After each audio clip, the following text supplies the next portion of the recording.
जय हिंद। स्वागत है आपका एसपी क्लासेज में। दोस्तों आज हम लोग बात करने वाले हैं कि कोई भी चीज़ कैसे जल्दी से जल्दी याद कर सकते हैं, क्योंकि आजकल कोई भी चीज़ पढ़ते हैं उसको याद रखना काफ़ी ज़रूरी होता है ताकि हम एग्ज़ाम में उसको सही रूप से एक सिस्टमेटिक वे से हम उसको वहाँ पे लिख सकें। इसके लिए कैसे हम चीज़ों को याद रख सकते हैं एक लंबे समय तक, उसके कुछ मैंने आपको पॉइंट्स बनाए हैं, उसको हम अच्छे से समझते हैं ताकि हम किसी भी अगर टॉपिक को पढ़े तो वो हमें हमारे दिमाग में अधिक से अधिक देर तक कैसे रख सके। क्योंकि कोई भी टॉपिक है तो एक टाइम के बाद तो भूलना स्वाभाविक है, लेकिन फिर भी हम कोशिश करेंगे कैसे वो हमारे दिमाग में अधिक समय तक रह सके। इसके लिए क्या जरूरी है, कैसे चीज़ों को पढ़ना चाहिए, किस तरह से हम सिस्टमेटिक तरीके से पढ़ के अधिक देर तक याद रख सकते हैं।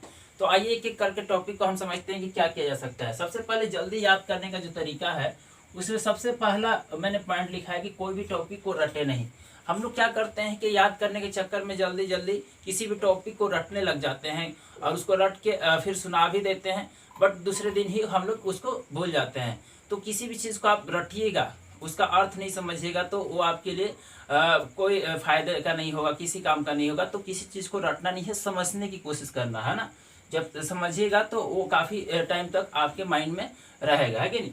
दूसरा यहाँ पे हम लोग समझते हैं पॉइंट को कि सभी अधूरे काम को पूरा कर ले। हम लोग अक्सर जब पढ़ने बैठते हैं, किसी चीज़ को याद करने बैठते हैं तो क्या करते हैं, जब पढ़ रहे होते तो बहुत सारे काम दूसरे याद आ रहे होते कि अभी तो मुझे खाना खाना था या फिर मुझे ये करना था वो करना था, जिसकी वजह से बहुत सारी चीज़ें हमारे माइंड में चलने लगती है, जिससे हम कंसंट्रेट नहीं कर पाते अपनी पढ़ाई पे और चीज़ों को याद करने के वे में हम याद नहीं कर पाते, और याद हो भी जाता है तो जल्दी हम लोग भूल जाते हैं। तो जितने भी आपके काम है, अधूरे काम है, सारे काम को कंप्लीट कर लीजिए आप। उसके बाद आप आराम से शांति से पढ़ने के लिए बैठिए, है ना। और अगर आपको डिस्टर्ब कर रहा है तो एक टाइम मोमेंट बनाइए कि जैसे कि शाम के टाइम में या फिर जब भी टाइम में जब आपको काम बताया जा रहा है तो उस टाइम में आप अल्टर करो, उस समय पढ़ने की कोशिश ना करो। या फिर पढ़ना भी तो याद करने वाला देखो, याद करने वाली चीज़ ऐसे टाइम पे रखिए जब आपको कोई काम ना हो, एकदम शांति वाला माहौल हो, ठीक है। तीसरा काम हम देखेंगे कि डिस्ट्रैक्शन को दूर कर ले। आज को सोशल मीडिया के दौर में सबसे ज़्यादा डिस्ट्रैक्शन अगर किसी चीज़ से है तो वो है मोबाइल, है ना। तो जब भी आप पढ़ने बैठो, किसी चीज़ को याद करने बैठो, तो आप मोबाइल को स्विच ऑफ या साइलेंट करके अलग जगह पे रख दो ताकि आपको कोई भी डिस्ट्रैक्शन ना हो। किसी तरह का मैसेज, किसी तरह का कॉल, किसी तरह का कोई भी चीज़ जो आपको डिस्ट्रैक्ट कर सकती है वो आपको डिस्ट्रैक्ट ना करे, ताकि आप चीज़ों को जल्द से जल्द याद रख सको, है ना। जल्दी से जल्दी याद कर लो और काफ़ी टाइम तक याद रख सको। तो डिस्ट्रैक्शन जो भी चीज़ें हैं, चाहे आपका फ्रेंड हो चाहे जो भी हो, उस चीज़ को आप दूर करेंगे, उसको हटाएंगे, तब हम किसी चीज़ को अधिक से अधिक देर तक याद रख सकते हैं और जल्दी से जल्दी याद कर लेंगे।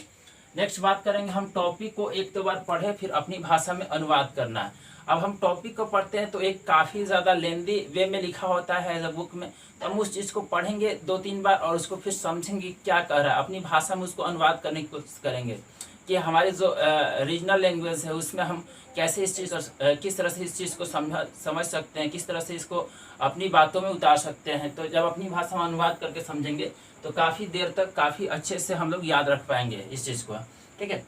अगला हम बात करेंगे कि जो टॉपिक आपने याद किया उसको दो तीन बार लिखना है। जैसे आपने कोई टॉपिक पढ़ भी लिया, अपनी भाषा में अनुवाद भी कर लिया, तो उसको अब आपको तीन चार बार लिखना है। दो तीन बार आप जब लिखोगे उस चीज़ को तो काफ़ी ज़्यादा वो आपके माइंड में एक काफ़ी टाइम तक बना रहता है, काफ़ी समय तक। जब आप किसी भी माइंड की कोई भी सिचुएशन को, किसी भी थॉट्स को जब आप एक अक्षर का रूप देते हो तो काफ़ी टाइम तक आपके माइंड में वो रहता है।